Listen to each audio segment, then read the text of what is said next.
untuk setiap kelompok ya, menyampaikan kegiatan ekspor impor yang dilakukan oleh Indonesia dalam kurun waktu kurang lebih 11 tahun ya. Dari 2010 sampai 2011 bagaimana sih trennya, apa yang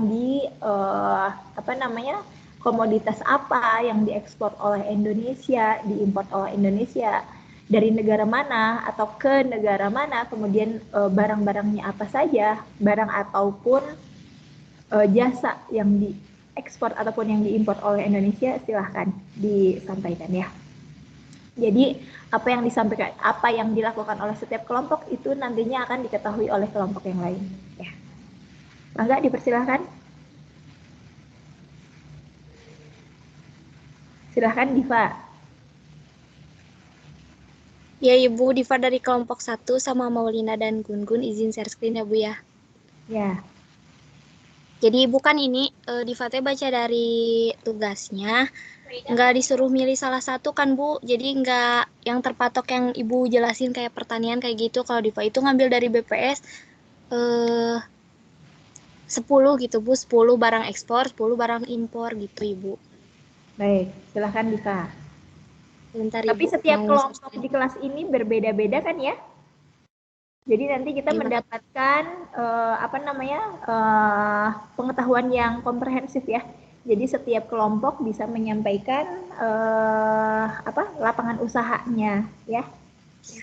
Nah Ibu, kalau Diva itu, kelompok Diva itu diambil dulu semua, tapi berfokus pada beras. Jadi lebih ke beras gitu di ininya, di analisisnya. Boleh, boleh. Silahkan Diva. Mau share screen?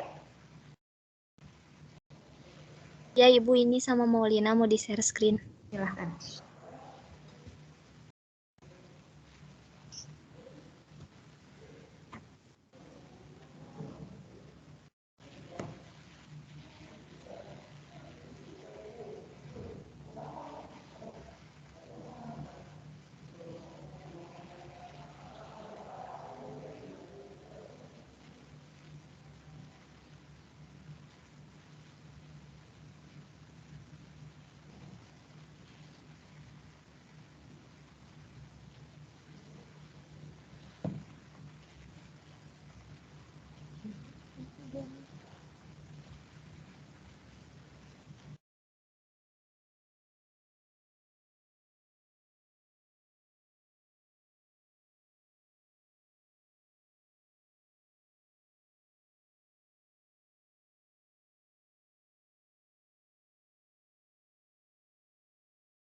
Halo Bu, terdengar? Oke.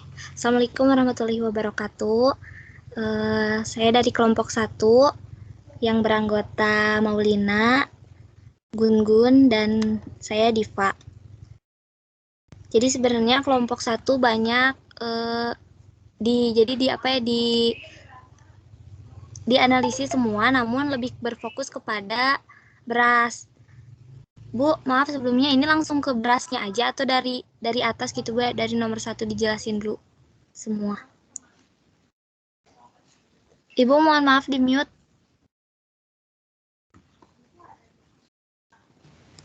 Selain beras kan ada juga ya yang diekspor atau diimpor oleh Indonesia ya, Diva ya.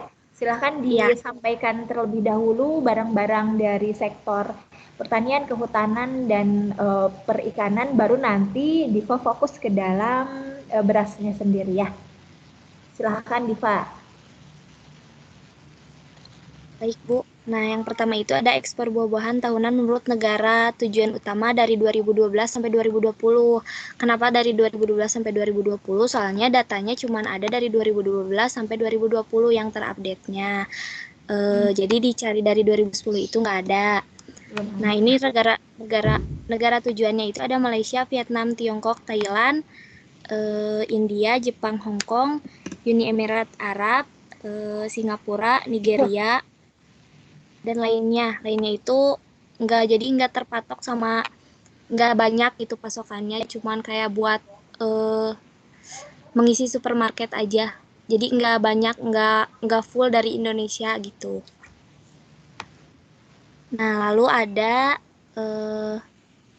lignit menurut negara tujuan utama dari tahun 2012 sampai 2020 itu ada Tiongkok, Korea Selatan, India, Filipina, Malaysia, Thailand, Kamboja, Spanyol, Jepang, dan lainnya.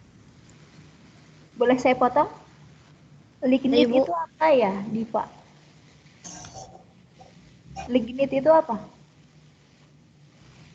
Sebentar, Bu. Kalau ada istilah-istilah yang apa namanya, istilah-istilah baru ya, bisa disampaikan ya. Mungkin banyak di antara kita yang asing mengenai istilah tersebut ya. Nah, ya. Bu izin. Ya. Ya, Semacam silahkan. batu bara mungkin bisa ditambahkan oleh Molina. Ya kayak semacam batu bara tapi tingkatannya tuh lebih rendah gitu karena suhu panasnya masih relatif rendah gitu. Oh ya, jadi kualitas dari batu bara ya, mungkin itu apa namanya, batu bara yang kualitas berapa mungkin ya, KW berapa, namanya lignit gitu ya, Maulina ya? Iya Ibu. Ya baik. Ya baik, terima kasih. Silahkan dilanjutkan kembali ya. Nah, lalu yang ketiga ada ekspor lada hitam menurut negara tujuannya sama dari 2012 sampai 2020. Mengekspor dari Vietnam, Amerika Serikat, India, Prancis, Tiongkok, Jerman, Belanda, Singapura, Italia, Sri Lanka. Ini lebih banyak dari Eropa kalau mengekspor lada hitam. Boleh dilanjut, Melina. Nah, yang keempat ada ekspor lada putih menurut negara tujuan utama sama dari tahun 2012 sampai 2020. Ini dari Vietnam, Singapura, Amerika Serikat, Belanda, Jepang, Jerman, Taiwan, Malaysia, Prancis, India.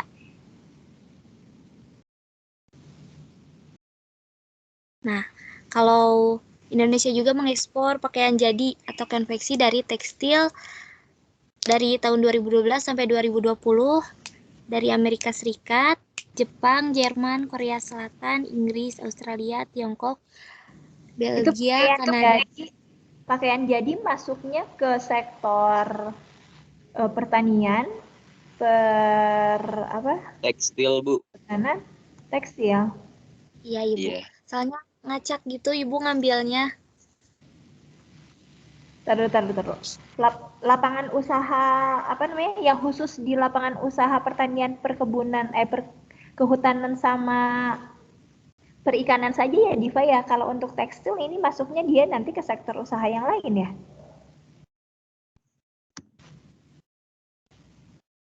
Bentar, materi.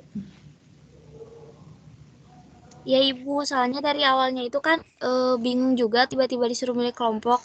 Terus jadi kelompok kita itu jadi ngambil aja satu-satu dari sektor pertanian kayak gitu. Oh, dari sektor pertaniannya apa, kemudian dari sektor pertambangannya apa, industri apa Ya gitu. Ibu seperti itu. Iya, Bu, Ya jadi kalau nyampur. ya. Nah, kalau Oh, impor itu Ibu, kalau nanti impor dijelasinnya kebanyakannya dari sektor pertanian kayak padi kayak beras, gandum kayak gitu Ibu. ya baik. Ya, silakan. Oh, Kalau boleh kelompok yang dilanjut. lain seperti itu juga? Tidak, Bu. Oh, tidak. Ya, Sesuai kelompok, Bu. sesuai kelompok ya. Takutnya, khawatirnya saya yang salah menyampaikan tugas ya. Tapi kalau yang lain sesuai kelompok ya. Baik. Ya, silakan Diva bisa langsung ke apa namanya, ke komoditas, barang atau jasa dari sektor pertanian, kehutanan sama perikanan aja ya. Nah, ini juga aluminium kan itu bukan masuk ke dalam sektor pertanian ya? Ya, siap, Bu. Ya, baik, silahkan. Silahkan Diva Ya, dilanjut. Jadi selanjutnya ini ada impor ya, Bu, impor beras. Ya, Indonesia mengimpor beras dari 2010 sampai 2020 dari negara Vietnam, Thailand, Tiongkok, India, Pakistan, Amerika Serikat, Taiwan, Singapura, Myanmar, dan Myanmar.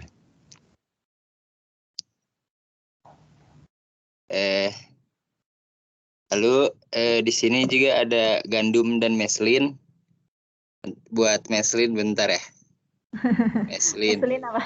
Bentar Karena ya. memang saya juga nggak semua istilah paham ya. Walaupun apa namanya memegang itu kamus dari BPS, tetapi tidak semua karena tidak digunakan sehari-hari. Jadi apa namanya Oh, silakan apa jadi istilah-istilah yang tidak iya. umum disampaikan ya. Jadi meslin itu kayak tepung gitu, Bu. Meslin itu tepung. Jadi Indonesia mengimpor gandum dan meslin dari Australia, Kanada, Ukraina, Amerika Serikat, Rusia, Moskow, Argentina, Bulgaria, Brazil, India, Singapura, Uruguay, dan yang lainnya. Terus ada Indonesia juga mengekspor buah-buahan macam-macam dari 2010 sampai 2020 dari negara Tiongkok, Amerika Serikat, Thailand, Australia, Pakistan, Mesir, Afrika Selatan, Selandia Baru, Vietnam, Peru, dan yang lainnya.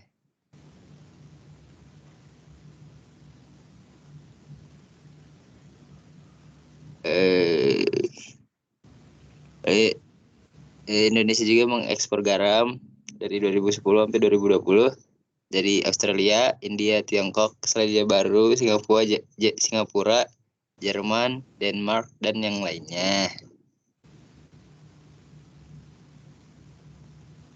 Indonesia juga mengimpor gula dari 2010 sampai 2020 dari negara Thailand, Australia, Korea Selatan, Malaysia, Singapura, Brazil, India, Selandia Baru, dan yang lainnya.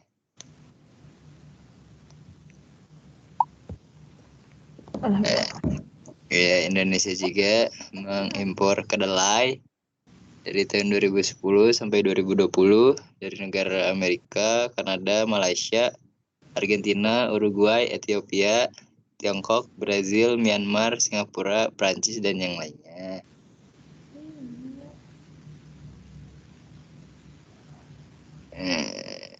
Ya, untuk impor segitu mungkin.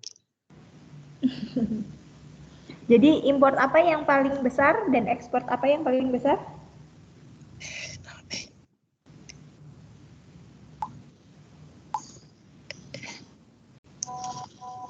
Oh.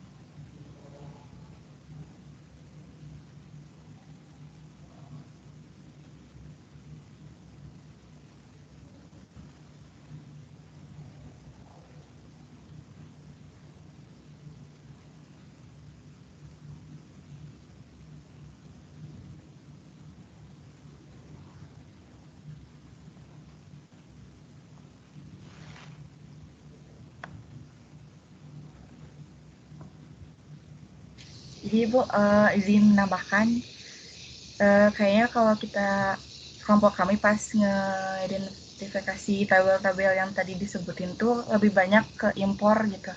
Impornya tuh lebih ke bahan-bahan pangan gitu. Padahal kan langsung ke nomor 3 aja Bu ya, nyambung.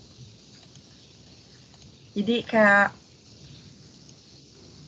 Kita kan negara Indonesia tuh dijulukin sebagai negara agraris gitu.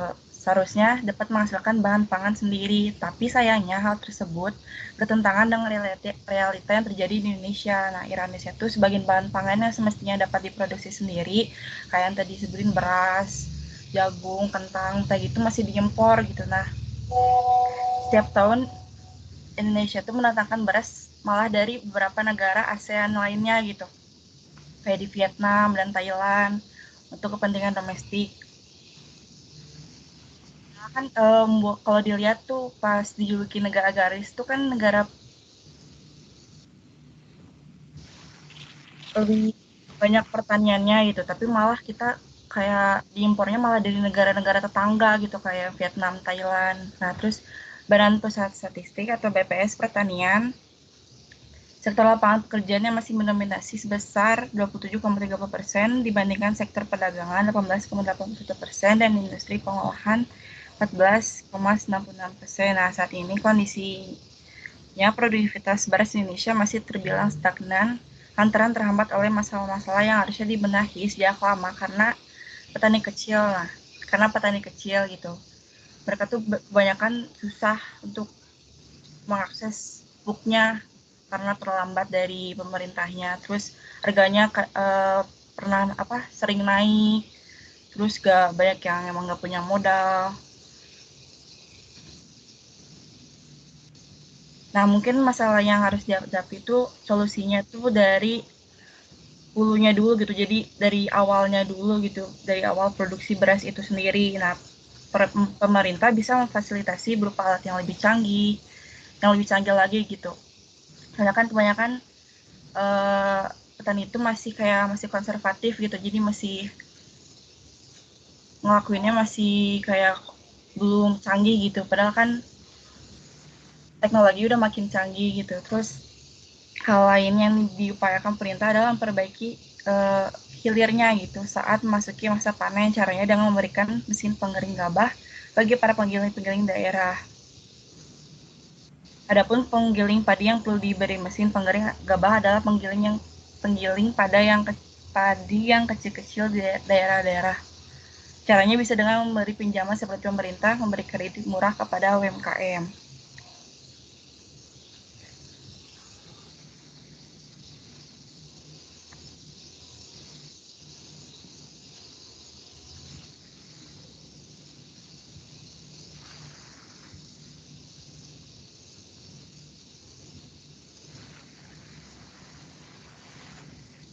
Ada lagi? Mungkin udah Ibu, mungkin udah segitu cukup dari kelompok kami. Cukup ya. Jadi di kelompok Diva, Maulina, kemudian tadi siapa? Gun-gun ya?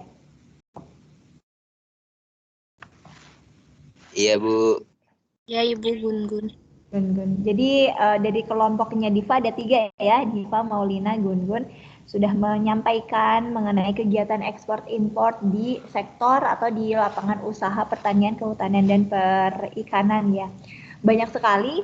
Kalau misalkan teman-teman mungkin di antara teman-teman yang lainnya nanti bisa ikut menyampaikan juga ya. Ada hal-hal yang misalkan sampai sejauh ini kita tidak memprediksi bahwa ada bahan komoditas yang kita gunakan sehari-hari ternyata itu adalah hasil ekspor, hasil import ya. Padahal di Indonesia melimpah ruah gitu ya. Kenapa kita harus import gitu ya? Nah, teman-teman sebagai mahasiswa itu harus harus bisa mengkritisi nih seperti ini. Bisa menjadi untuk diperhatikan oleh pemerintah, bisa disampaikan melalui media misalkan melalui channel-channel yang lainnya gitu ya, supaya bisa menggugah pemerintah agar ketika mengeluarkan kebijakan itu memang diperhatikan ya, seperti itu. Nah, jadi selain beras, ternyata banyak sekali ya di sektor lapangan usaha, pertanian, kehutanan, dan perikanan ini yang bukan hanya diekspor. Kalau diekspor sebetulnya kita mendapatkan keuntungan karena kita mendapatkan devisa. Tetapi ketika ketika di dalam negeri itu kekurangan, apa iya barang atau komoditas tersebut harus diekspor seperti yang kejadian akhir-akhir ini ya, seperti itu. Nah, kita sebagai mahasiswa sebagai akademisi kita sebetulnya bisa berperan untuk memberikan memberikan sikap kita, kritisnya kita bisa melalui media massa atau media-media yang lain. Begitu ya. Terima kasih ya Diva ya. Mungkin selain beras sebetulnya banyak komoditas-komoditas lain di sektor ini yang sebetulnya baik Diva, Maulina atau Gun-Gun, kalau teman-teman yang lain mungkin tidak concern ke sektor ini. Ketiga orang ini mungkin melihat juga ada barang-barang komoditas yang sebetulnya tidak diprediksi, kok ini bisa diekspor sih, kok ini diimport sih gitu ya. Begitu ya, semoga dengan dengan tugas ini membentuk sikap teman-teman untuk lebih kritis menyikapi apa yang sedang terjadi di negara kita gitu ya. Baik, terima kasih ya kelompok yang pertama ya. Kelompok yang lain bisa memberikan apresiasi, bisa memberikan applause secara virtual, mangga dipersilahkan. Kita lanjutkan ke sektor yang lain ya, ke sektor yang kedua. Ke sektor yang kedua yaitu pertambangan dan penggalian. Kita lihat juga nih di sini, apa nih barang atau komoditas-komoditas yang diekspor atau yang diimpor dalam sektor pertambangan dan penggalian. Kita simak ya teman-teman di kelompok 2 untuk menyampaikan hasil pencariannya dalam sektor pertambangan dan penggalian. Mangga dipersilahkan.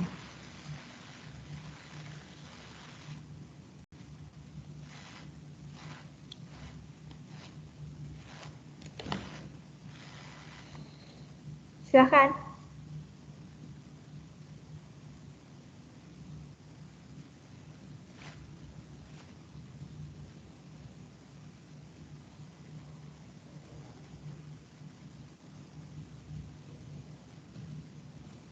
Ada untuk di pertambangan dan penggalian? Kelompok siapa ini? Kalau belum ada yang siap, silahkan kita lanjut ke industri pengolahan. Enggak? Maaf Bu, izin interupsi.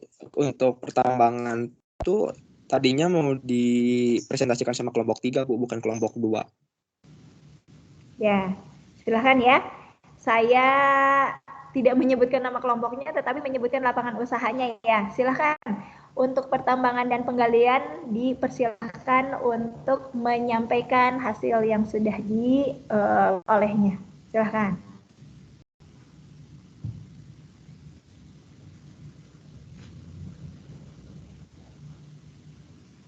Silakan. Bentar Bu, ini lagi siap-siap dulu mau share screen. Baik. Januar dengan siapa? Saya Huda beserta Rifki Bu. Januar, kemudian Rifki, kemudian? Huda Bu. Huda, baik silakan.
Bagaimana Yanuar? Apabila masih lama, saya persilahkan untuk kelompok yang lain terlebih dahulu yang sudah lebih ready. Iya Bu, nggak apa-apa di kelompok lain aja dulu. Ini kelompok pertambangan masih coba share screen, tapi dari tadi gagal Bu. Ya, baik. Untuk kalau misalkan gagal share screen, bisa bisa diceritakan saja apa yang sudah dicapai oleh kelompok pertambangan. Nanti kalau misalkan sambil jalan ternyata bisa, itu lebih baik ya. Kalau misalkan tidak bisa, ya tidak usah di share screen. Oh ya, sebelumnya apakah teman-teman sudah menyampaikan hasil kelompoknya ataukah belum? Apakah saya sudah membuatkan assignment-nya atau belum ya? Belum, Ibu. Masih belum, Bu. Belum. Baik, sambil Yanuar menyampaikan, saya akan membuat assignment-nya ya. Mungkin saya lupa. Baik, silakan Yanuar, bisa dimulai. Atau kalau ada teman-teman yang lebih siap, dipersilahkan.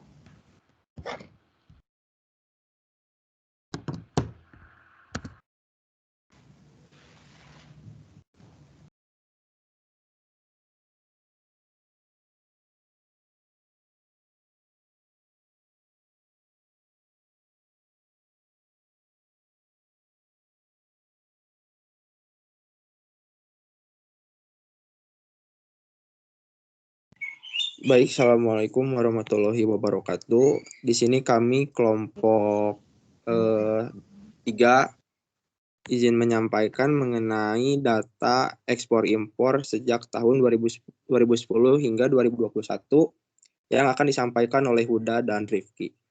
Kepada Huda dan Rifki, saya persilakan untuk membacakannya. Baik, terima kasih atas kesempatannya Yanuar. Untuk komoditas ekspor pertambangan, yaitu kita memilih ekspor biji tembaga menurut negara tujuan utama tahun 2010 sampai dengan 2021.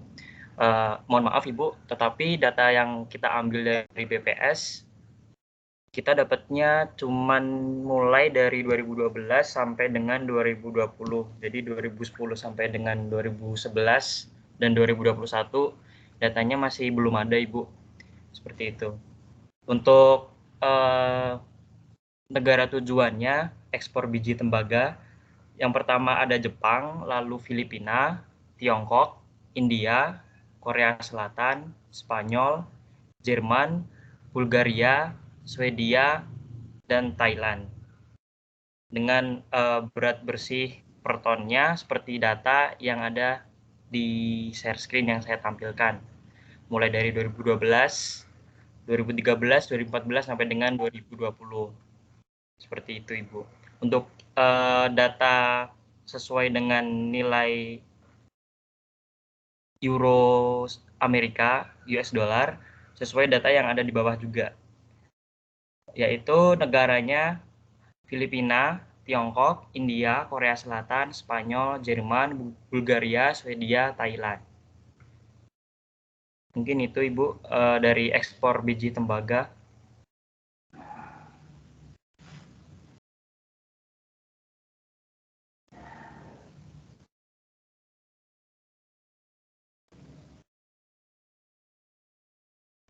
Untuk impor, saya persilakan untuk Rifki untuk melanjutkan dengan impor barang pertambangan yaitu aluminium.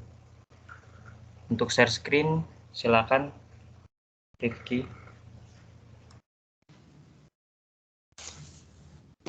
Baik, bentar. Saya share screen dulu ya.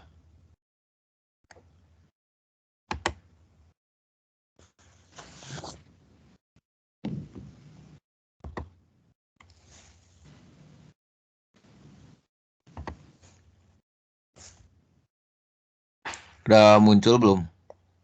Sudah. Ya. Untuk barang import sendiri saya mengambil aluminium karena hasil dari pertambangannya Bu ya. Dari negaranya sendiri, asal negaranya sendiri ada Tiongkok yang pertama, yang kedua ada Australia, yang ketiga ada Arab, yang keempat ada Malaysia, yang kelima ada Amerika, yang keenam ada Korea, yang ketujuh ada Singapura, yang kedelapan ada Qatar, yang kesembilan ada Thailand, yang kesepuluh ada Jepang, sama negara-negara lainnya.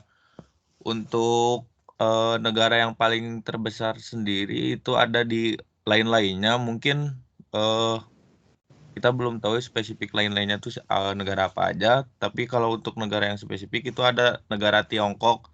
Dan maaf Bu, ini datanya di BPS ada tahun 2013 sampai 2020 Bu. Jadi ini Tidak untuk semuanya ada ya.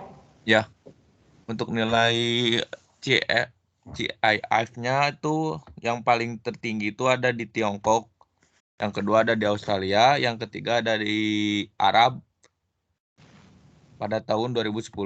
Itu 2013 yang paling tertinggi itu ada di Tiongkok. Untuk 2014 sendiri yang paling tertinggi itu masih dari Tiongkok ya Bu ya. Untuk 2015 yang masih tertinggi juga masih di Tiongkok, masih dipegang sama Tiongkok. 2016 masih Tiongkok juga, 2017 ya masih Tiongkok. Mungkin sampai 2020 masih Tiongkok yang menjadi barang import aluminium paling tertinggi ya Bu. Mungkin untuk barang import cukup sekian. Selanjutnya dilanjutkan oleh Yanuar ya Bu. Makasih.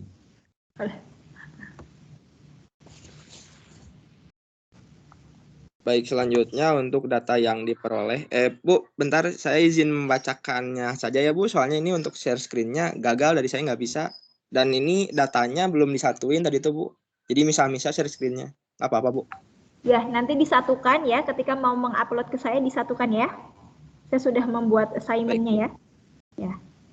Baik. Jadi untuk data yang saya peroleh mengenai kondisi pertambangan di Indonesia, saat ini sudah ada 30 perusahaan tambang yang mendapatkan rekomendasi kepada Kementerian Perdagangan. Nah, perusahaan tambang mineral saat ini tuh harus mengikuti beberapa syarat sebelum melakukan ekspor ke luar negeri. Di antaranya adalah clean and clear, uji kelayakan, fakta integritas, dan keterangan untuk melakukan pemurnian hasil tambang sebelum diekspor. Nah, mengenai pertumbuhan pertambangan, saat ini sudah ada 7 perusahaan tambang yang boleh ekspor batu bara. Di antaranya ada PT Kideco Jaya Agung, PT Adaro, Borneo, Marunda, dan beberapa PT lainnya berjumlah 18 kapal untuk diekspor dengan jumlah sekitar 1,3 juta ton ekspor batu bara. Mengenai kebijakan yang telah diambil oleh pemerintah tepat atau tidaknya,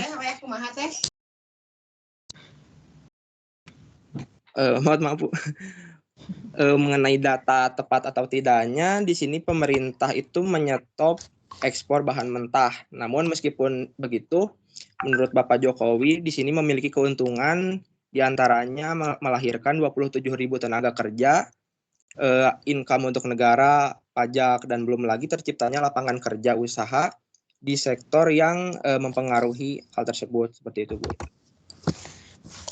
Baik, itu ya yang sudah dilakukan oleh kelompok kedua ya, pertambangan dan penggalian. Nah, jadi kita juga bisa, teman-teman yang lain selain di kelompoknya bisa mengetahui ya, kira-kira komoditas apa saja yang diekspor oleh Indonesia dan yang diimport oleh Indonesia ke luar negeri ya. Selain tadi yang sudah poin yang disampaikan oleh Rifki, Huda, dan Januar, mungkin itu komoditas-komoditas yang unggul ya, komoditas-komoditas yang paling besar diekspor atau yang diimpor.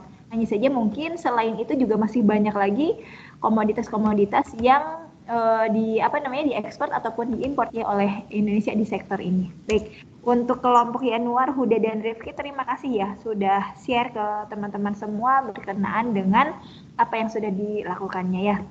Nah, kita lanjut ke sektor berikutnya. Dipersilahkan untuk men-share apa yang sudah diperolehnya terkait dengan industri pengolahan. Dipersilahkan. Kemudian nanti setelah industri pengolahan, siap-siap untuk pengadaan listrik dan gas. Kemudian sesuai dengan lapangan usaha yang ada di materi sebelumnya ya. Silakan untuk industri pengolahan.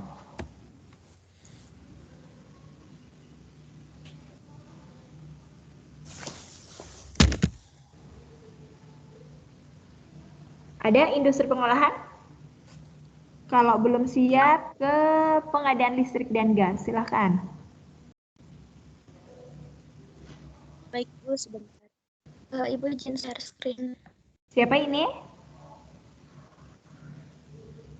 Kelompok yang listrik sama gas, Maya, Firda, sama Elsa. Baik, silakan Maya. Firda dan Elsa. Listrik dan gas, silakan. Apa sih yang diekspor Indonesia ya? Dalam sektor listrik dan gas, apa juga yang diimpor oleh Indonesia? Apakah sudah ada, Bu? Ya, silakan. Tolong zoom lagi, Mai. Ya. Baik. Zoom lagi, Mai, kurang terlihat.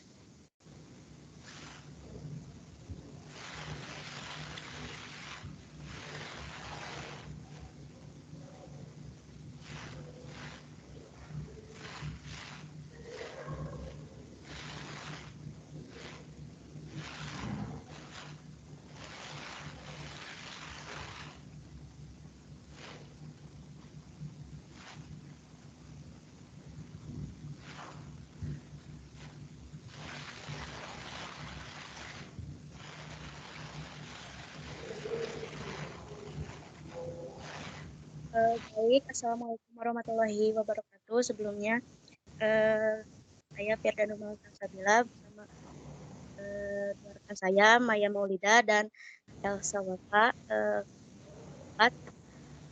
Ingin jelaskan komoditas yang ekspor dan impor, yang diekspor dan impor oleh Indonesia menurut produk domestik bruto sektor pengadaan listrik dan gas. Nah, jadi yang pertama itu ada ekspor ya, Ibu. Mohon maaf sebelumnya, ini itu adanya itu data dari 2013 sampai 2020. Jadi, yang pertama, mungkin ini minyak ini tidak masuk ke pengadaan listrik dan gas, tapi di sini langsung saja ada gas alam. Yang pertama ada gas alam, yang kedua ada pengadaan gasnya, lalu yang ketiga industri.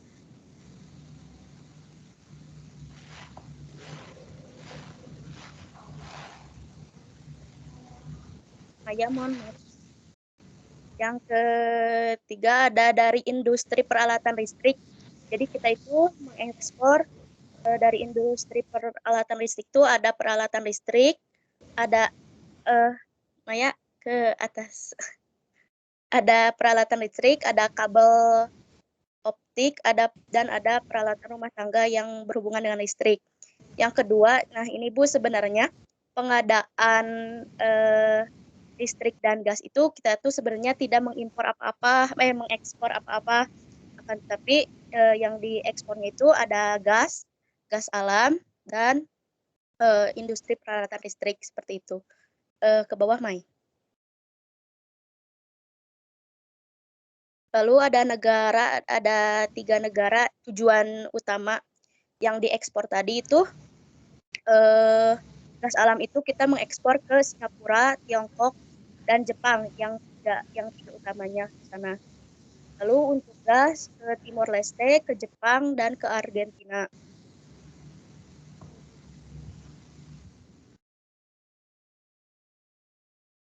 Sebenarnya Bu, mohon maaf, minyak itu sebenarnya termasuk nggak ya kira-kira? Mungkin tidak ya. Tidak ya Bu ya. Kan ini sektor pengadaan gas dan listrik. Berarti minyak tidak termasuk ya Bu ya?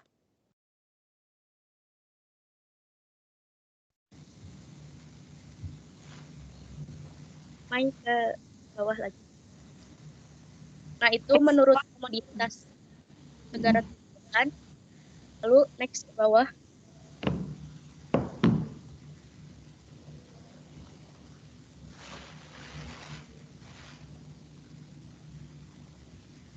Nah, ini ada data spesifik yang akan dibacakan oleh Elsa, yang ekspor peralatan dan gas. Ya, sebelumnya maaf Maya, tadi Maya menyampaikan mengenai minyak ya. Minyak itu termasuk barang tambang kan ya. Jadi memang betul kalau minyak bisa masuk ke sektor pertambangan dan penggalian ya. Sebentar. Gimana? Kelompok Firda itu ininya Bu, pengadaan listrik dan gas Bu. Oh, pengadaan listrik dan gas. Ya, jadi itu yang diekspor tuh ada gas alam dan peralatan industri listrik Bu. Oh iya. Jadi bukan minyak ya. Tadi saya mendengar minyak soalnya. Ya, tapi itu datanya ke bawah yang minyak gitu Bu maksudnya. Oh siap. Baik. Ya silakan. Ya Bu, soalnya gas itu jadi migas. Jadi selalu berkat gitu Bu, gas dan minyak. Ya. Ya. Padahal untuk di sektor ini minyak enggak masuk ya. Sebenarnya ya. Ya silakan Firda. Ya baik, selanjutnya pada saudara Elsa, ini tuh Bu negara-negara spesifik yang dikirim oleh Indonesia ada beberapa. Silahkan Pak Elsa. Ya, untuk selanjutnya ini ada data spesifik ekspor peralatan listrik menurut negara tujuan utama dari tahun 2012 sampai 2020. Negara-negaranya yaitu Jepang, Singapura, Amerika Serikat, Thailand, Prancis, Malaysia, Tiongkok, Hong Kong, Filipina, dan Korea Selatan. Ekspor terbesar itu dikirim ke Jepang. Boleh dilanjut, Maya?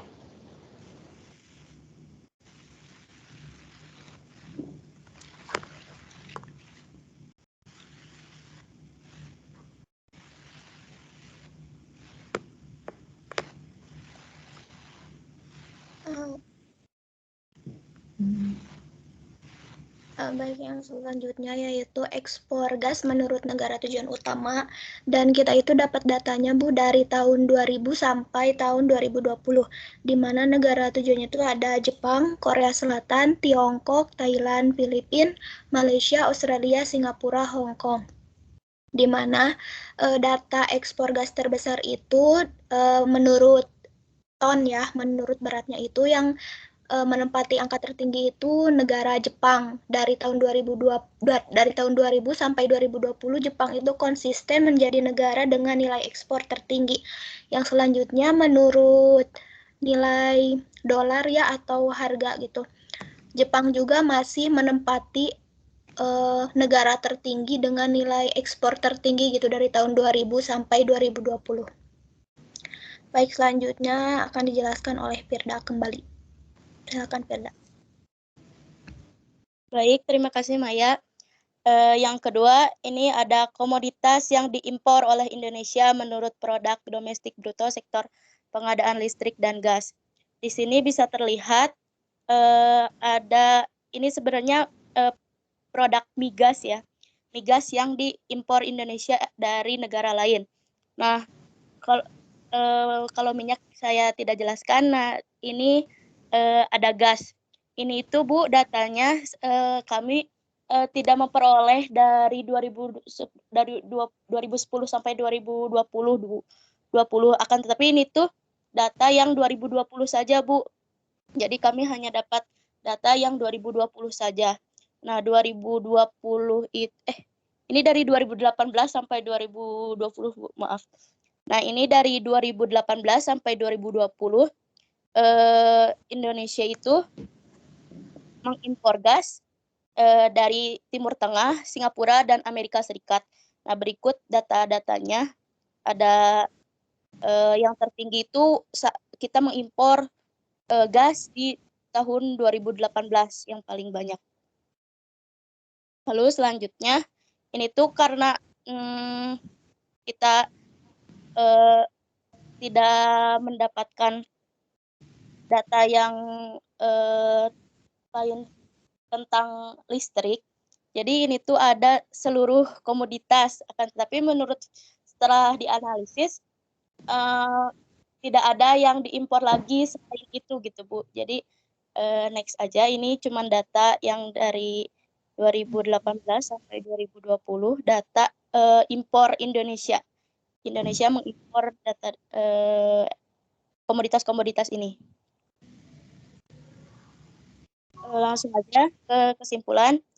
Komoditas yang diekspor oleh Indonesia menurut PDB sektor pengadaan listrik dan gas itu ada gas alam pertambangan ke negara Singapura, Tiongkok, Jepang, dan lainnya.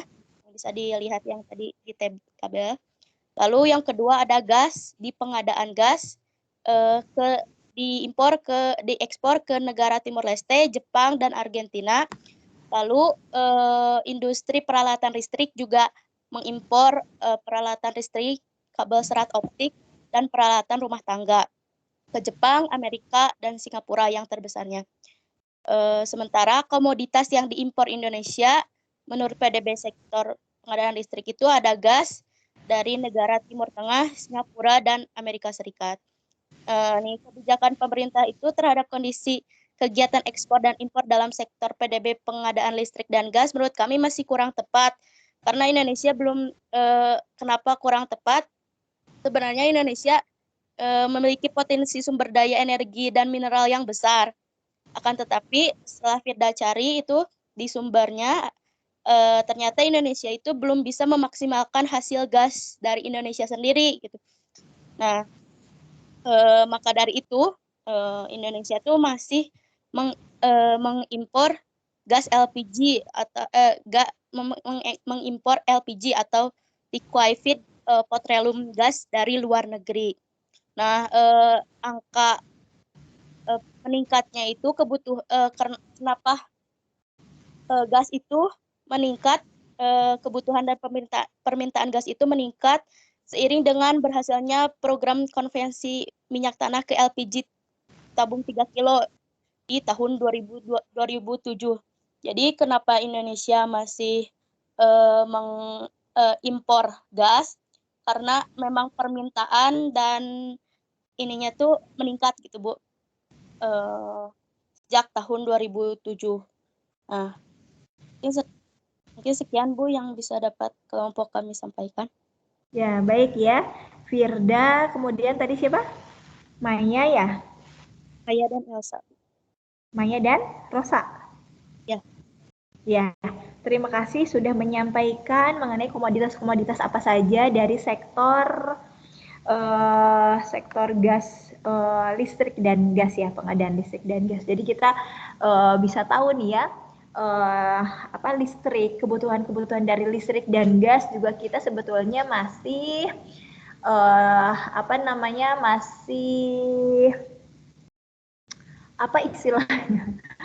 masih belum bisa memenuhi kebutuhan kita sendiri. Jadi kita masih tergantung dari gas yang diimpor oleh luar negeri. Padahal sebetulnya kita juga bisa memproduksi, tetapi mungkin karena teknologi yang belum mumpuni, makanya untuk masih ketergantungan, salah satunya gas ya, yang masih tergantung dari pihak luar negeri ya. Terima kasih ya Maya ya dan rekan-rekan atas usahanya untuk mendapatkan data-data mengenai komoditas khususnya di sektor pengadaan listrik dan gas ya. Kemudian kita masuk ke sektor yang lainnya, yaitu pengadaan air, pengelolaan sampah, limbah, dan daur ulang. Ya, silakan Bu, supaya kita bisa. Ingin bertanya, Bu. Oh iya, boleh. Ibu, untuk pengumpulan tugas ke assignment itu masing-masing atau perwakilan aja? Perwakilan saja, ya. Perwakilan saja. Baik, karena di situ saya sudah menuliskan tugas kelompok. Jadi saya mengetahui kalau itu memang dikerjakan bukan sendiri. Kalau tugas individu, saya juga menuliskannya di situ tugas individu. Ya. Terima kasih Maya ya. Mangga silahkan, dan karena waktunya juga kurang lebih ada 40 menit lagi ya. Ini masih tersisa 5 ya, kurang lebih 6 kelompok. Silahkan dimanfaatkan setiap kelompok kurang lebih tidak terlalu panjang ya untuk menyampaikan apa yang sudah diperolehnya. Kurang lebih 5 menit ya setiap kelompok ya, jadi kita bisa ada spare waktu untuk saya menyampaikan sedikit materi mengenai materi yang lain ya, silahkan. Untuk pengadaan air, pengelolaan sampah dan limbah dan daur ulang, silahkan. Nah, ini ada hal menarik. Saya screen, Bu. Silahkan.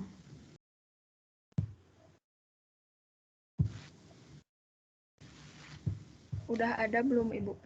Siapa ini? Raffi, Ibu. Ya, Kelompok baik. 5. Ada. Siap. Ada Baik. Raffi, silahkan. Ya, Bu.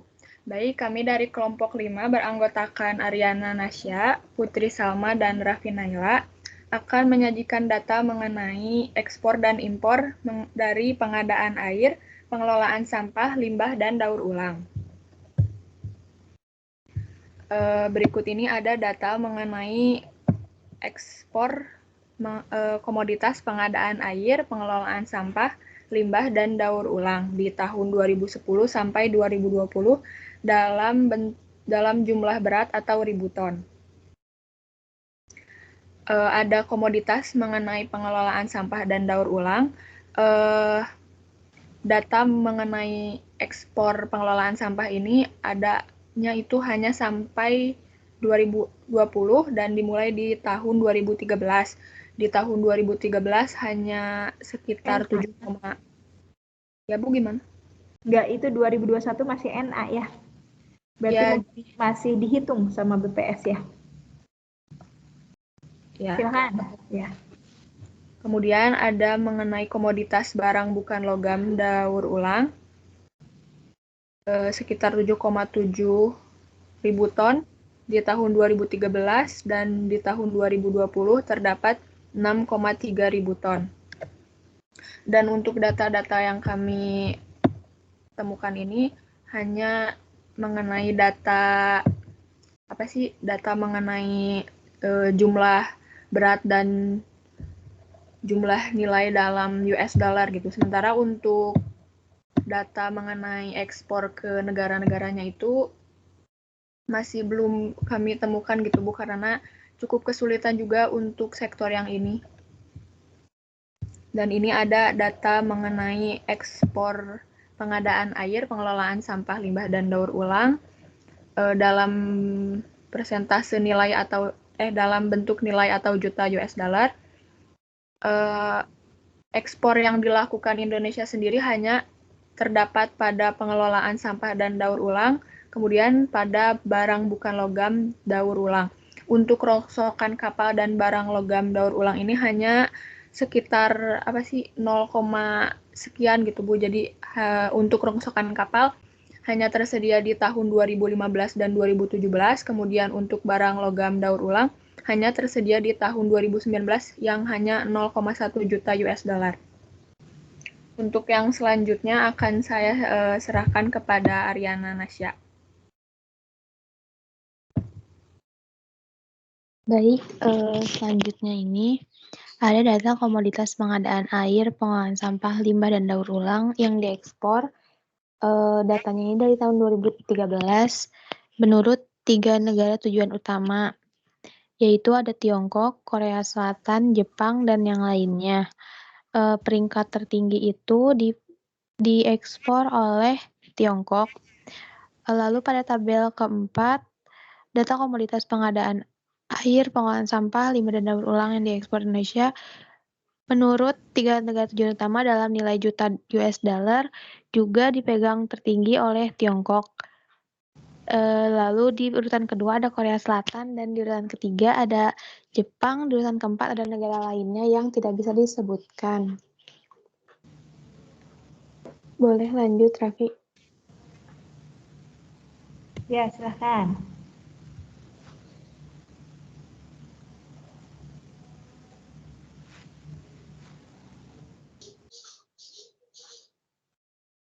Saya kembalikan ke Raffi Naila. Barusan siapa? Ariana? Iya, Bu.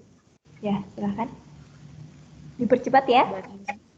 Ini untuk data mengenai impor sektor yang kami jelaskan, yaitu mengenai komoditas bahan baku daur ulang kertas dengan persentase sebesar 50%. Indonesia mengimpor ke negara Amerika Serikat. Kemudian untuk daur ulang plastik pasca konsumsi dengan persentase 15% diimpor ke negara Australia. Dan sisanya itu ada Prancis, Jerman, dan Hong Kong. Kemudian berdasarkan data yang diperoleh, pendapat kami mengenai kondisi yang terjadi di Indonesia mengenai ekspor dan impor sektor ini. Nomor 1 yaitu berdasarkan data yang diperoleh, komoditas ekspor Indonesia dari sektor pengadaan air, pengelolaan sampah, limbah, dan daur ulang dapat disimpulkan menjadi barang bukan logam daur ulang ini memiliki angka yang cukup tinggi dalam komoditas ekspor dalam sektor tersebut. Selanjutnya ada rongsokan kapal, dan yang paling rendah itu adalah barang logam daur ulang. Kemudian negara-negara yang sudah diekspor oleh Indonesia ada Tiongkok, Korea Selatan, Jepang, dan lain-lain. Berdasarkan data juga, komoditas ini, produk impor dalam sektor ini yaitu bahan baku daur ulang kertas dan plastik pasca konsumsi memiliki persentase sebesar 50% dengan negara asal impor, yaitu Amerika Serikat, Australia, Perancis, Jerman, dan Hong Kong. Dapat kami simpulkan bahwa kebijakan pemerintah terhadap kegiatan impor dalam segala sektor merupakan suatu tindakan yang belum sepenuhnya benar, karena ada beberapa sektor yang seharusnya dapat kita hasilkan sendiri. Terus Indonesia itu hanya kekurangan sumber daya manusia yang dapat mengolah sumber daya alam yang tersedia di Indonesia dengan baik.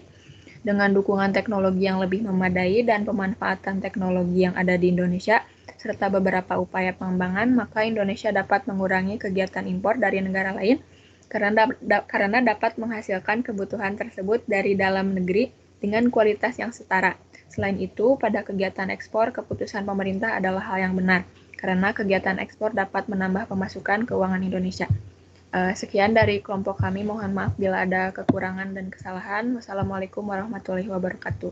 Waalaikumsalam. Terima kasih ya Raffi ya. Raffi, kemudian tadi Ariana ya? Ariana dan satu lagi siapa? Putri Salma. Sama Putri, Bu. Putri.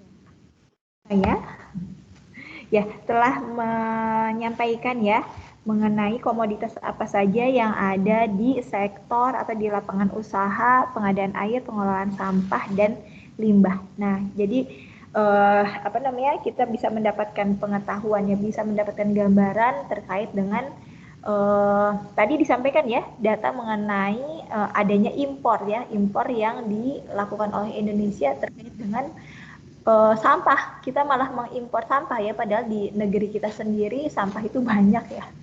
Nah, cuman ini menarik untuk dijadikan bahan penelitian atau mengkritisi ya, sampah yang diimpor tersebut sampah apa saja dan kemudian di Indonesia diapakan gitu ya. Nah, ini bisa menjadi bahan bahan untuk dikritisi ya oleh kita sebagai akademisi ya. Terima kasih ya untuk kelompok pengadaan air dan sampah ya. Kemudian untuk sektor yang lain dipersilahkan. Untuk transportasi dan pergudangan, untuk penyedia akomodasi dan makan minum, kemudian untuk jasa-jasa lainnya. Untuk yang informasi dan komunikasi sampai jasa lainnya kan ini disatukan ya. Silakan untuk kelompok yang memang sudah ready terlebih dahulu bisa presentasi.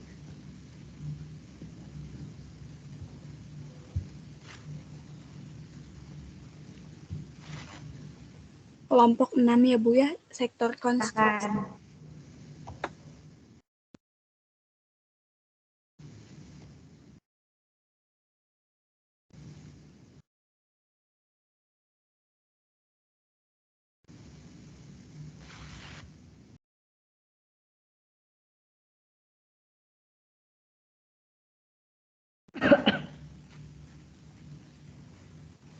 Assalamualaikum warahmatullahi wabarakatuh. Kami kelompok 6 sektor konstruksi yang beranggotakan Asya Ardelia Nurhaika, Salsabila Destiranti, dan Zahwa Amelia Sabina.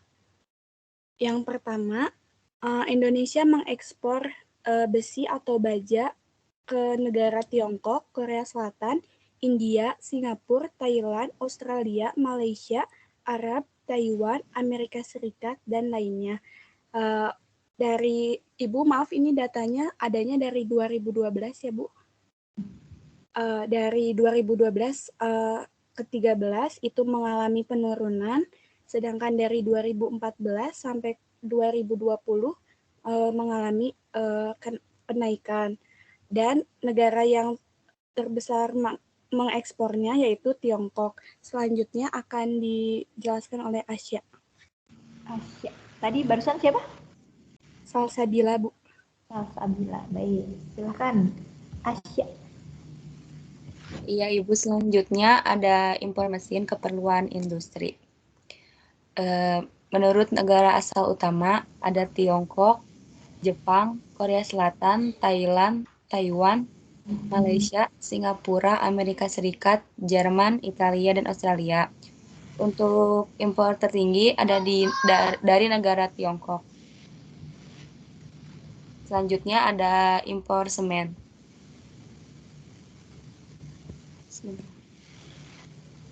Ada dari negara Korea Selatan, Tiongkok, Malaysia, Belanda, Prancis, Singapura, Inggris, Taiwan, Vietnam, Thailand, Kroasia, Switzerland, Amerika Serikat, Arab, Australia, dan Italia. Untuk impor tertinggi ada dari negara Malaysia. Selanjutnya ada impor pipa besi atau baja menurut negara asal utama. Ada dari negara Tiongkok, Jepang, Singapura, Korea Selatan, India, Jerman, Prancis, Thailand, Amerika Serikat, Italia, Vietnam, dan Taiwan. Untuk impor tertinggi ada dari negara Tiongkok. Selanjutnya diserahkan kepada Zahwa. Terima kasih. Zahwa, silakan Zahwa. Menurut kami, kebijakan yang diambil oleh pemerintah berkaitan dengan kegiatan ekspor impor komoditas sudah sesuai dengan Peraturan Menteri Perdagangan Republik Indonesia di nomor 17 tahun 2021 tentang eksportir dan importir yang bereputasi baik dan terdapat pada Peraturan Menteri Perdagangan Republik Indonesia nomor 3 tahun 2020 tentang perubahan atas Peraturan Menteri Perdagangan nomor 110 tahun 2018 tentang ketentuan impor besi atau baja paduan dan produk turunan. Itu saja? Ya, Bu. Ya, baik, terima kasih. Padahal saya sebetulnya dari setiap komoditas kan seperti apa yang kita rasakan sekarang ya, yang begitu mencuatkan tentang minyak goreng ya. Minyak goreng tuh masuk ke dalam sektor mana nih sebetulnya gitu ya. Nah, di dalam negeri sedang mengalami tanda kutip kelangkaan, namun banyak juga produsen yang mengimportkan minyak goreng tersebut ke luar negeri. Nah, apakah itu sudah tepat atau belum gitu ya, sebetulnya seperti itu sih harapannya. Nah, jadi untuk komoditas-komoditas yang memang memang diperlukan di dalam negeri, apakah pemerintah kebijakan yang dikeluarkan oleh pemerintah sudah tepat membuka channel itu, membuka saluran impor tersebut, padahal di dalam negeri itu kita masih merasakan adanya kekurangan, kelangkaan seperti itu ya. Baik, terima kasih untuk Zahwa dan teman-teman, Asya dan Salsabila ya, sudah menyampaikan apa yang sudah diperolehnya.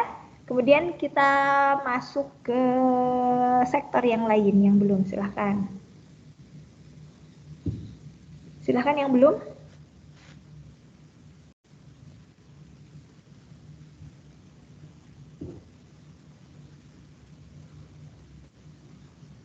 Yang lain, silahkan.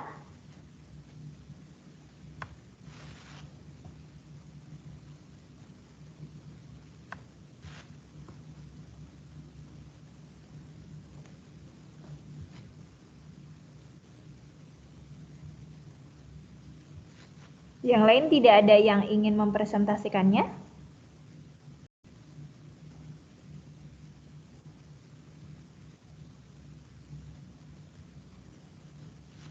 Mungkin kelompok 9, Bu, boleh. Boleh, silahkan. Kelompok 9 siapa saja? Izin, Bu.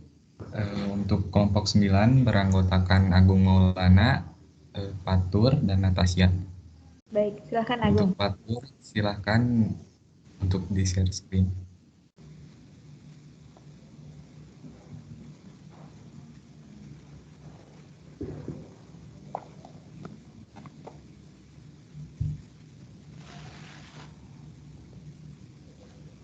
Ada belum ya?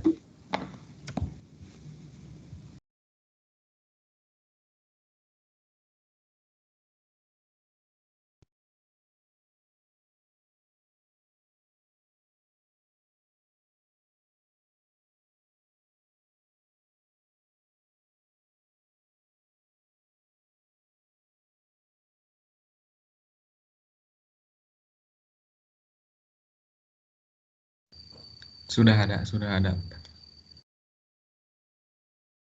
Baik, kita mulai saja. Jadi, pada kelompok 9 ini mengambil pada sektor penyediaan akomodasi dan makanan minuman. Jadi, dalam fokusan ini terhadap kebutuhan masyarakat. Kepada Natasya, silakan untuk bisa menjelaskan pada soal nomor 1.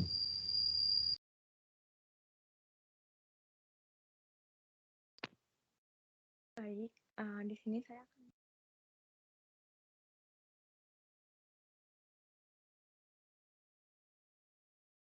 ekspor dari negara terbaik.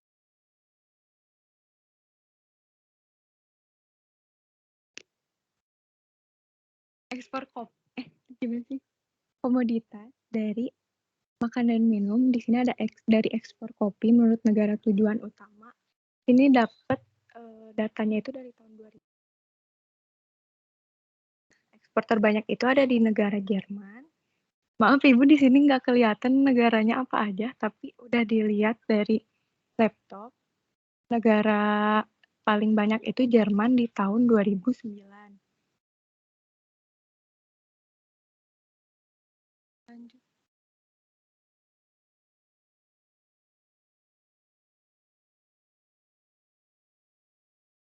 Dan ada ekspor minyak kelapa sawit. Itu ada dari negara India, Tiongkok, Pakistan, Belanda, Amerika Serikat, Spanyol, Mesir, Singapura, India, Tiongkok, Pakistan, Italia, dan masih banyak yang nggak bisa disebutin.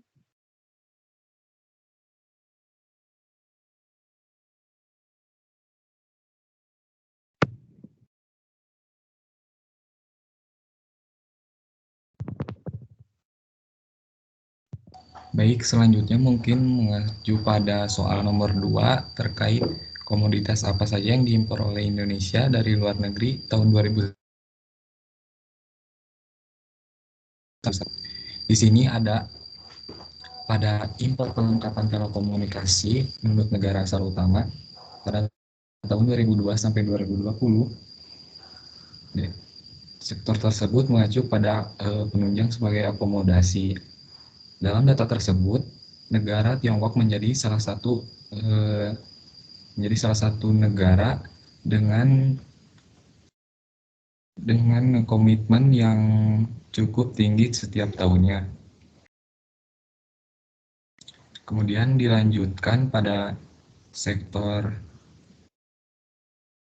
impor daging menjadi kebutuhan bagi masyarakat. Di sini ada data bahwasanya impor daging sejenis lembu menurut negara asal tahun 2010 sampai 2020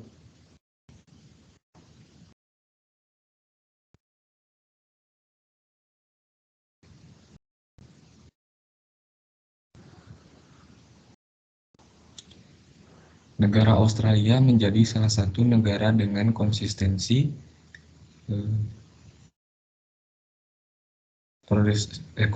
impor kepada Indonesia. Mungkin dari soal nomor 2 dicukupkan sekian, dilanjutkan pada soal nomor 3.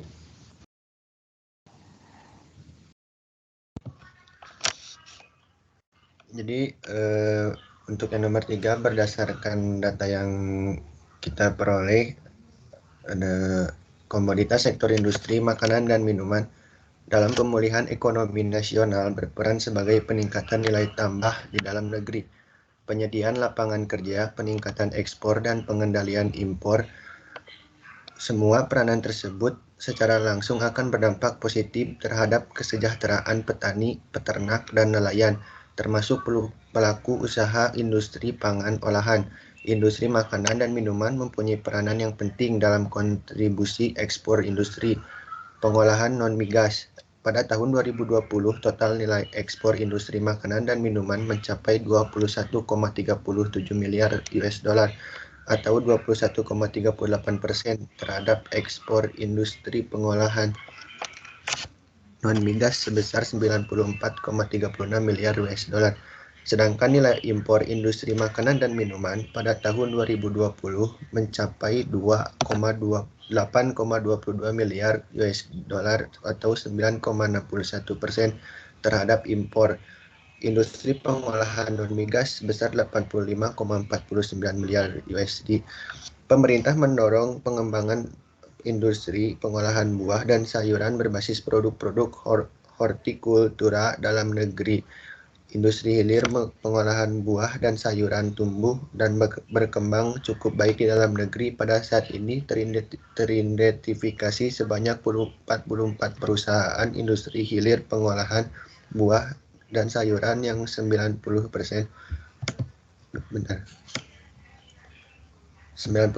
kebutuhan bahan baku berupa konsentrat berasal dari impor. Sementara itu terdapat 5 industri antara penyedia bahan baku untuk kebutuhan industri hilir yang saat ini baru mampu menyuplai kebutuhan bahan baku hilir sebanyak 10%. Kondisi ini terjadi disebabkan kemampuan petani untuk mensuplai kebutuhan industri antara sangat terbatas karena komoditas hortikultura umumnya masih dikelola skala pertanian rakyat tersebar di berbagai wilayah dengan skala yang relatif kecil dan jenis serta kualitas yang sangat bervariasi. Menurut kami, kebijakan yang diambil oleh pemerintahan berkaitan dengan ekspor dan impor tersebut tepat karena pemerintahan berupaya untuk mendorong pembangunan industri makanan dan minuman berbasis sumber daya dari dalam negeri.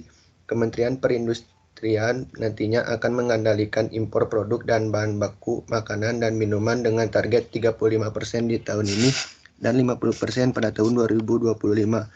Kemudian strategi yang akan dilakukan nantinya yaitu meningkatkan utilisasi existing industri yang rata-rata 60% meningkatkan menjadi 75% pada tahun 2021 dan 85% pada tahun ini.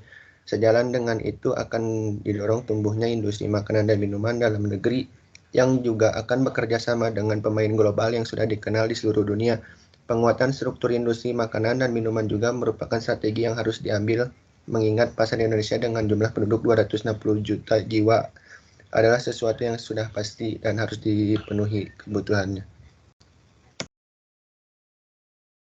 Baik, presentasi dari kelompok sekian, dari kelompok 9 dicukupkan sekian. Mohon maaf apabila banyak kekurangan.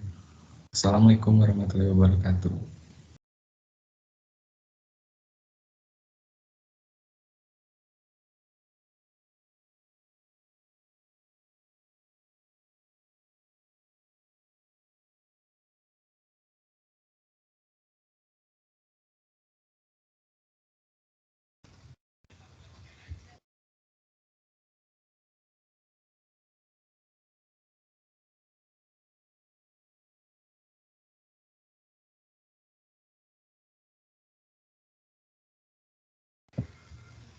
Mohon maaf, masih di mute.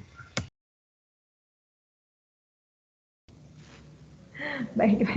Terima kasih ya Fatur Agung atas presentasinya ya, atas usahanya untuk mencari data-data terkait dengan sektor yang menjadi tugas kelompok Fatur dan Agung ya. Kita masih memiliki kurang lebih 15 menit lagi ya. Silakan untuk kelompok yang belum, dipersilakan untuk menyampaikan tugas yang sudah dilakukan pada minggu kemarin. Dipersilahkan. Ibu Jihan sama kelompok mau presentasi.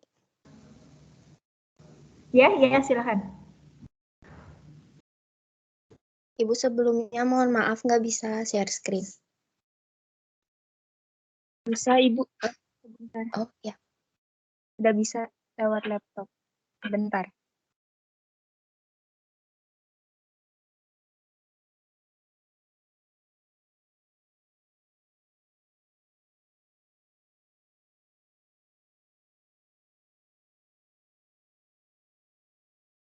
Udah kelihatan Ibu?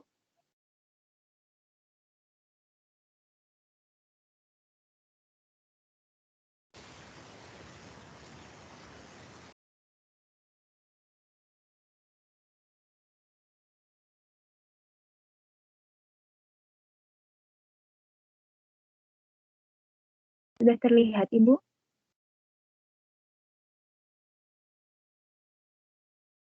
Ada. Ada.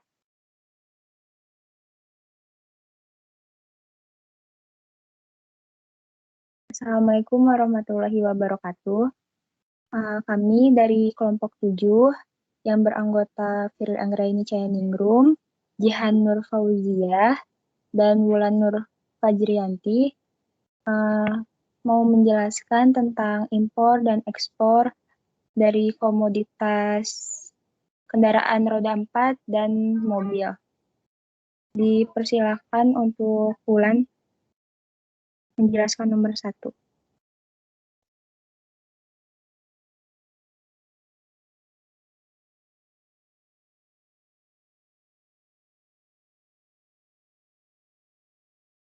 Baik, di sini ada data ekspor kendaraan bermotor roda 4 atau lebih menurut negara tujuan utama tahun 2012 sampai 2020. Negara tujuannya yaitu Filipina, Arab Saudi, Thailand, Jepang, Malaysia, Vietnam, Meksiko, Uni Emirat Arab, dan Afrika Selatan, Kuwait juga lainnya. Lalu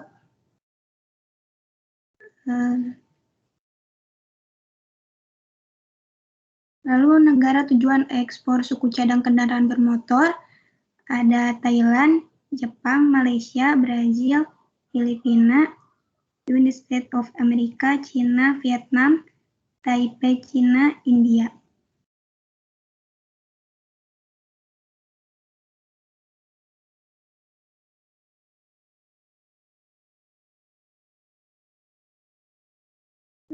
Dari negara tujuan ekspor suku cadang, Thailand menjadi pasar utama bagi suku cadang kendaraan bermotor karena industri otomotif di negara ini cukup maju. Rata-rata produksi mobil di Thailand mencapai 2,46 juta unit, sedangkan Indonesia di tahun 2013 baru sekitar 1,2 juta unit. Suku cadang dari Indonesia yang diekspor ke Thailand diantaranya adalah transmisi kendaraan, kopling dan bagiannya, suku cadang sepeda motor, pada aksesorisnya, bagian setir, bagian aksesoris untuk badan kendaraan, bagian-bagian rem, radiator, peredam kejutan, bumper, dan lain-lain.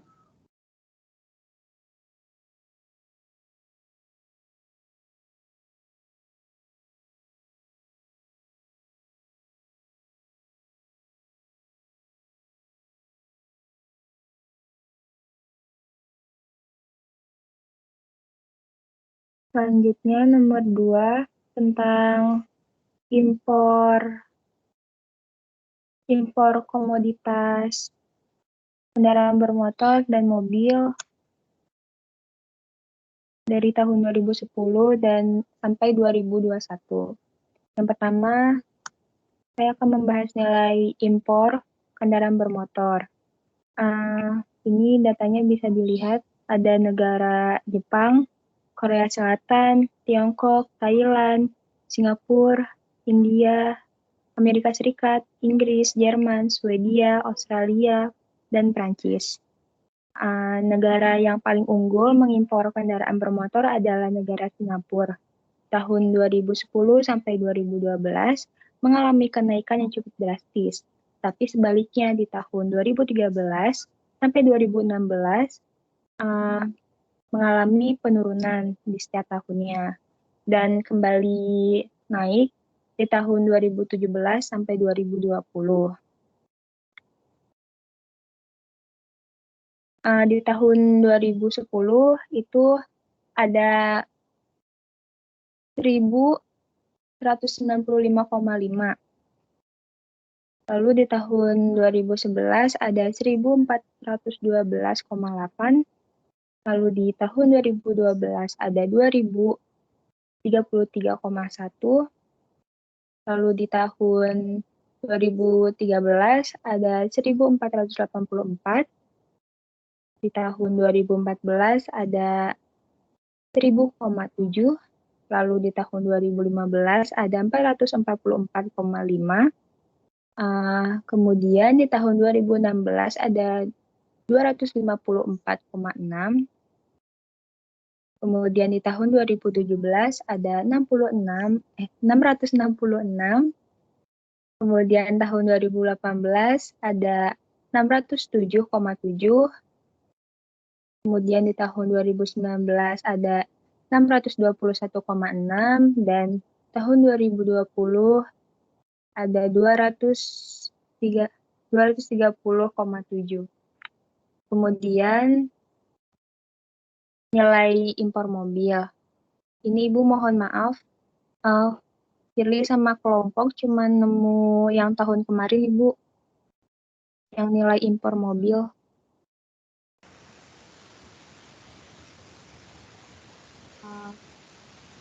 Nilai impor mobil itu ada di negara Thailand, Jepang, Korea Selatan, Jerman, Malaysia, India, Inggris, Italia, Singapura, dan Amerika Serikat. Negara yang paling unggul dalam impor mobil adalah Jepang, yaitu sebesar 548,6 juta US dollar. Selanjutnya, nomor 3 akan dijelaskan oleh Jihan. Dipersilahkan oleh Jihan. Ya, di sini kebijakan tentang komoditas ekspor impor di bidang kendaraan motor dan mobil tuh pemerintah baru aja ngeluarin kebijakan yang bertujuan memberikan kemudahan ekspor dengan menyederhanakan prosedur ekspor kendaraan bermotor dalam keadaan utuh atau completely built up atau CBU melalui penerbitan Peraturan Dirjen BC nomor 1/BC/2019. Menteri Koordinat Bidang Perekonomian Darmin Nasution mengatakan bahwa hal tersebut dipergunakan untuk jangka menengah panjang oleh pemerintah guna mengatasi defisit neraca perdagangan dan melemahnya neraca transaksi berjalan atau CAD. Dan melalui kebijakan baru ini juga, pemerintah mendorong kemudahan masuknya kendaraan CBU ke kawasan pabean sebagai tempat pemuatan kendaraan sebelum pengajuan dokumen pemberitahuan ekspor barang (PEB) yang tidak memerlukan nota pembayaran ekspor atau NEP. Nah, selanjutnya di Indonesia juga ada kebijakan industri otomotif, yaitu Peraturan Pemerintah Nomor 14 Tahun 2015 tentang Rencana Induk Pengembangan Industri Nasional. Mungkin kebijakan yang bisa dikasih cuman itu aja.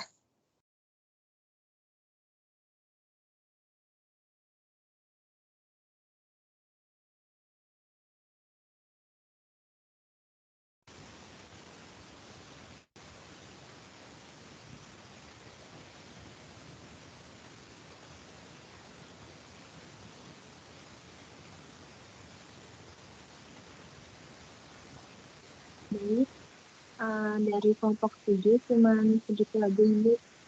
Wassalamualaikum warahmatullahi wabarakatuh.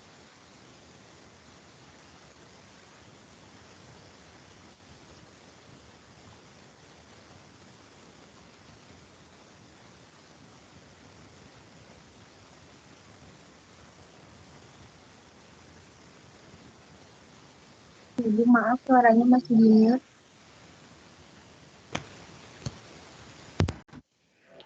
Ya baik, terima kasih ya yang sudah presentasi. Kita menyisakan 5 menit lagi. Ada yang belum presentasi, dipersilakan. Ibu, kelompok 8 mau presentasi. Ya, silakan. Assalamualaikum warahmatullahi wabarakatuh. Saya dari kelompok 8 yang anggotanya ada saya sendiri, Firman dan Naswa. Ya, izin share screen ya Bu. Silahkan Firman.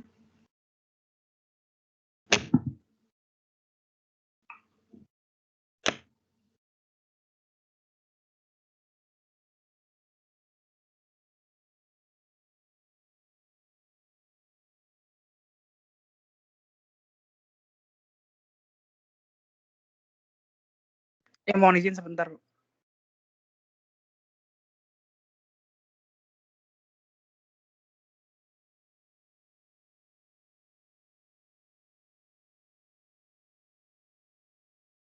Ya, baik, saya mulai saja. Jadi, baik untuk kelompok 8 bagian transportasi dan pergunangan, di sini kita lebih berfokus kepada alat transportasi ya. Dan di sini ada data dari publikasi Badan Pusat Statistik sepanjang tahun 2010 sampai tahun 2021. Ada peralatan transportasi ya dalam ton ini diekspor ke Jepang, Hong Kong, Korea Selatan, Taiwan, Cina, Papua Nugini, Thailand, dan Singapura. Jadi Indonesia juga sudah bisa memproduksi peralatan transportasinya sendiri. Lalu untuk railway and tramway lokomotif, yaitu lokomotif dan peralatan kereta atau tram, Indonesia melalui PT Inka sudah bisa untuk mengekspor alat transportasi sendiri. Dan itu juga ke negara-negara seperti Jepang, Korea, Cina, Papua Nugini, Thailand, Singapura, Vietnam, India, Amerika Serikat, Filipina, dan Bangladesh. Nah, ini ada salah satu datanya. Kita mengambil dari tahun 2010 dan 2011, yaitu produksi kendaraan bermotor. Ya, ini dalam ribu ton, jadi 154.000 ton. Ini totalnya, dan di tahun itu yang paling banyak ke negara Thailand, yaitu 21.000 ton. Dan yang salah satu contoh yang keduanya yaitu produksi lokomotif dalam negeri di tahun 2014 sampai 2015. Di tahun itu memproduksi kurang lebih 3.000 ton dan 9.000 ton. Dan yang paling banyaknya itu dikirimkan ke Amerika Serikat. Untuk nomor 2 akan dilanjutkan oleh Feren, dipersilakan.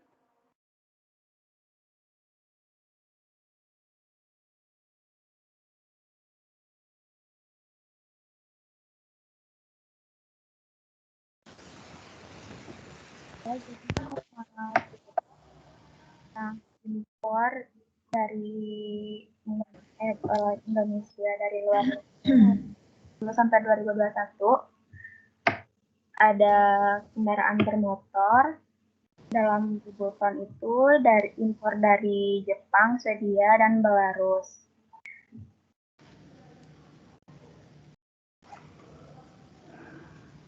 Kemudian ada alat pengangkutan laut dari ribu ton itu dari Kepulauan Filipina, Cyprus, dan Kiribati.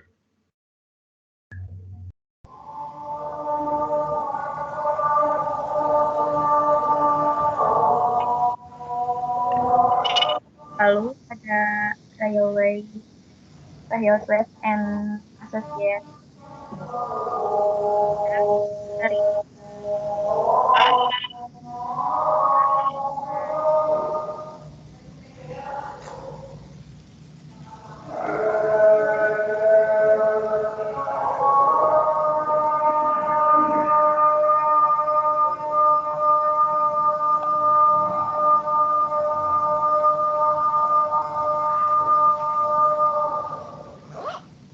Gimana? Sudah? Tentang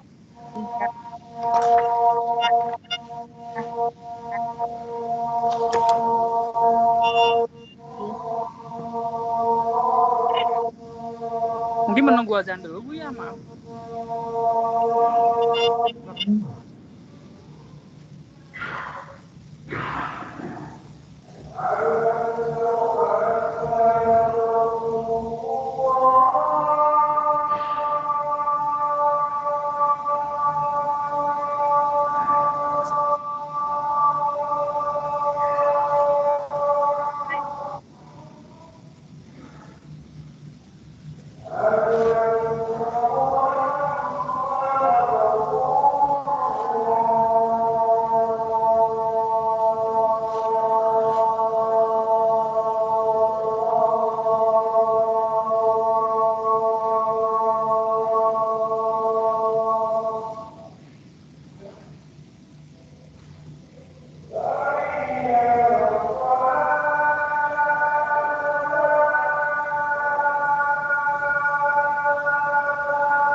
Mangga, silahkan dilanjutkan.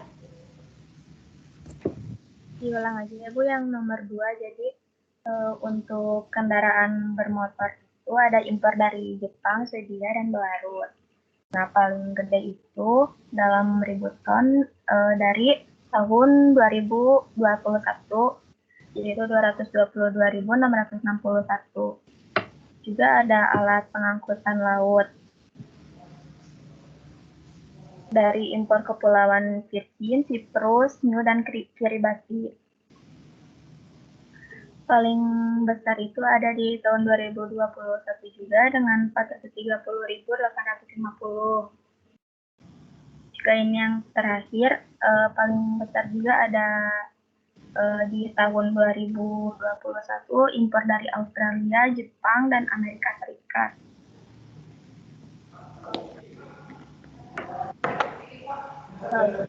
Ke nomor 3.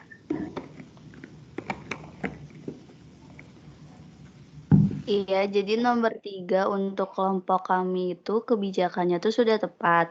Karena kebanyakan produksi alat transportasi seperti spare part dan suku cabang kendaraan di Indonesia sudah bisa diproduksi sendiri dan bahkan sudah bisa keluar. Dan juga dalam proyek besar seperti LRT Jabodetabek itu lebih memprioritaskan produksi lokomotif dalam negeri maupun tingkat komponen dalam negeri. Mungkin yang harus pemerintah perbaiki adalah mengenai kebijakan impor lokomotif karena ternyata impor lokomotif bekas dari Jepang bisa lebih murah daripada beli dalam negeri. Padahal PT Inka sudah bisa ekspor ke luar negeri, jadi harus diperhatikan dalam hal tersebut.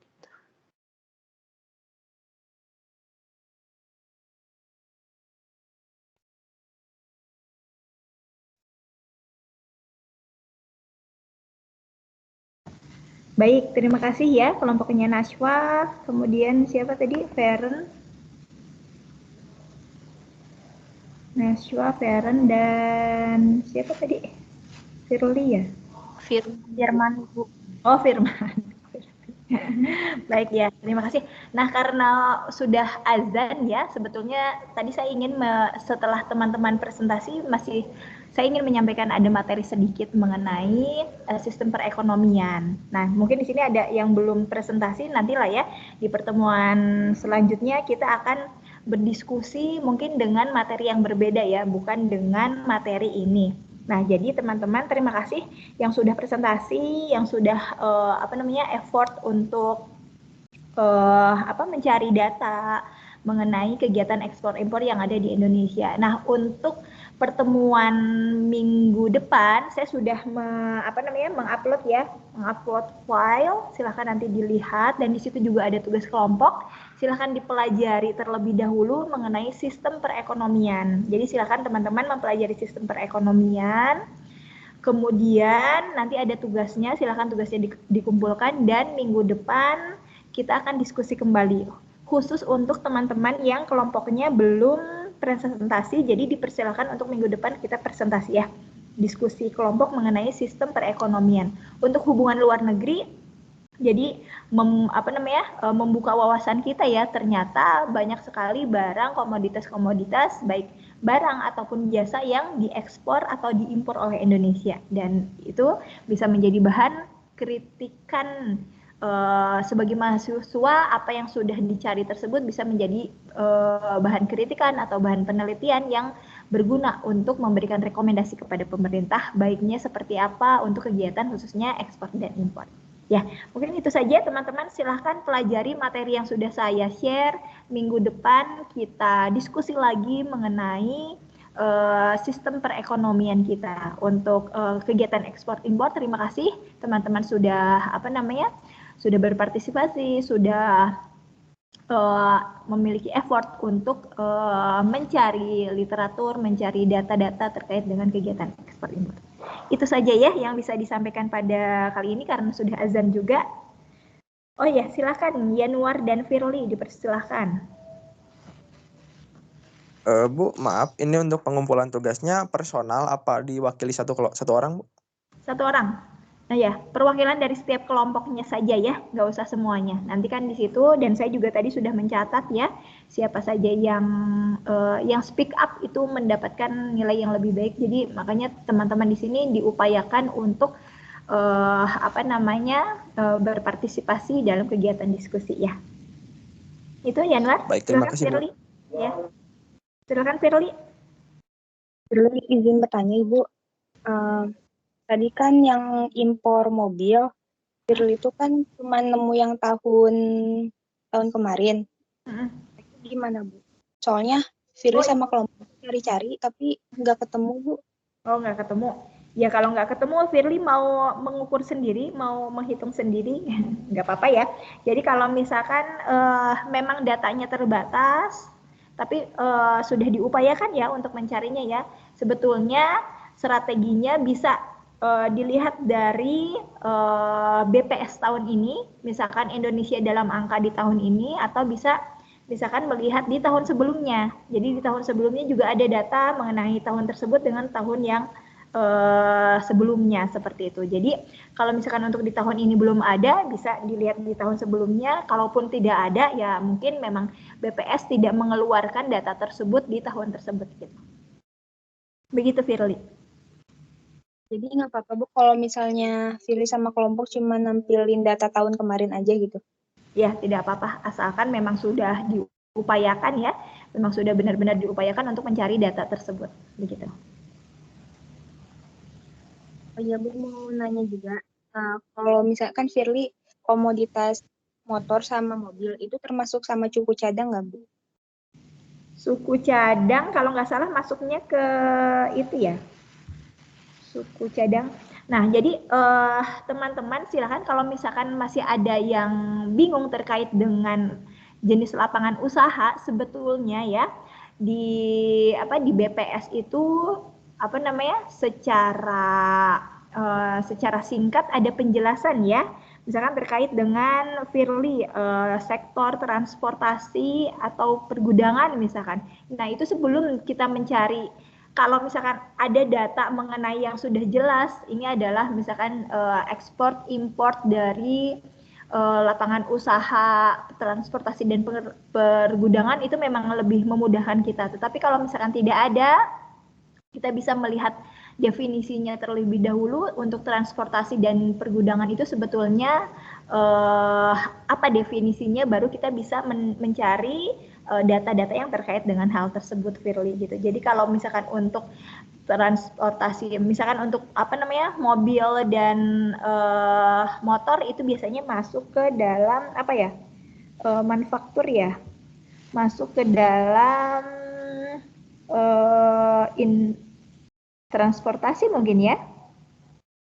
Jadi kalau misalkan di situ ada yang kaitannya dengan mobil atau suku cadang kaitannya dengan mobil dan motor, mungkin itu bisa masuk ke dalam sektor tersebut. Tetapi kalau misalkan suku cadang yang lain, tentu saja itu tidak bisa masuk ke dalam sektor tersebut ya.